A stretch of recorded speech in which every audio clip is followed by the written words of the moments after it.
A lot of times you end up throwing away too much of your So veggies, true. right? They go and bad. I hate that. Yeah, I feel really do. terrible about it. Fortunately, Sarah Robbins from Dairy Max here. You've got some very creative and tasty solutions to avoid this. That's right. A lot of us waste food, and really from farm to fork, we waste about 30% of the food that's actually grown. Yeah. And so we can reduce that food that we waste in your kitchen.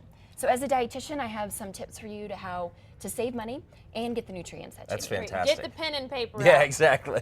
Because So this let's- is something I need to learn Yeah. for sure. Let's start in your fridge. So really, if you got to start with a good temperature in your refrigerator. So you always want your refrigerator to be 40 degrees. Okay. 40 degrees, okay. So we're going to move from the bottom to the top of the refrigerator. You're going to start in the crisper drawers. So put your vegetables in the packages that you actually get it at the grocery store. Don't wash it until you're actually about to use it. Okay. Okay. So keep your vegetables together, your fruits together. That first shelf, you're actually going to put the foods that you're going to cook. So meats, things like that. So the bottom shelf or the top shelf? The bottom Bottom shelf. shelf. Okay, we're going down up. Got it. Yeah, bottom to top. Okay. And then your eggs, keep it in the container that it actually Right. comes in as well.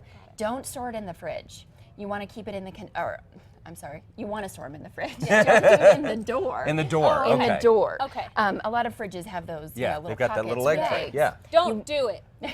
Keep it in that bottom shelf. The only thing you want in the door are things like condiments. Really? Okay. Because it's the warmest part of your fridge. Okay. As you keep moving up, go for leftovers, you're ready to eat foods, things like that, and then dairy on top as well. Dairy on top. Okay. And your milk. I heard you're not supposed to put milk in the door. Is that right? Right. Okay. Keep it in the fridge. Even Somebody tell my husband. it's easy in the door, but you're going Right. to keep it longer in the fridge. Right. That's why we want to keep things in specific places. So when you open that fridge, it's organized. You know where things are. Your kids don't say there's nothing to eat in here. Everything's always in the same place. Right. Yes, So now okay. you've got a recipe for us here that is going to utilize some of the foods that we may consider as leftovers. And fortunately, it's one of my favorite, enchiladas. Yeah.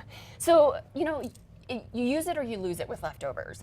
And as a mom of two, my days are full. I don't have time to cook every single day. But we have this great cheesy enchilada with yogurt sauce on dairydiscoveryzone.com. And maybe you cook some chicken this weekend, but you only have about a cup. This recipe calls for 2 cups. So really what you can do is, Chad, I'm going to have you help me. We have about 3 ounces of cream cheese there. And then we're going to put in just a cup of chicken. But then I also had some vegetables and some beans that we can mix That up. looks like squash. Exactly, some squash.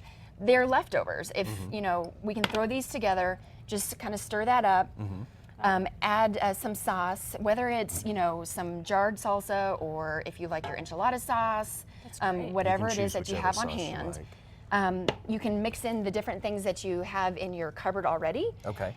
So this is your filling. You can throw in about half a cup of cheese. And then it becomes this. it becomes that filling right there. So Okay. you fill it here, You would just and fill it then in, you roll it have up. the end. Exactly. Put that in a 350-degree oven for about 20 minutes. Just make sure that it's heated through. then it's ready to go. Then you have whole grains because you have corn tortillas. You've added some vegetables and some dairy, and those are the food groups that most Americans aren't getting enough of. And So you this is have a it. really healthy meal. DairyDiscoveryZone.com, is that right? Exactly. Fantastic. All right, and of course we will have those links at casa.com. Stay with us, folks. We'll be right back.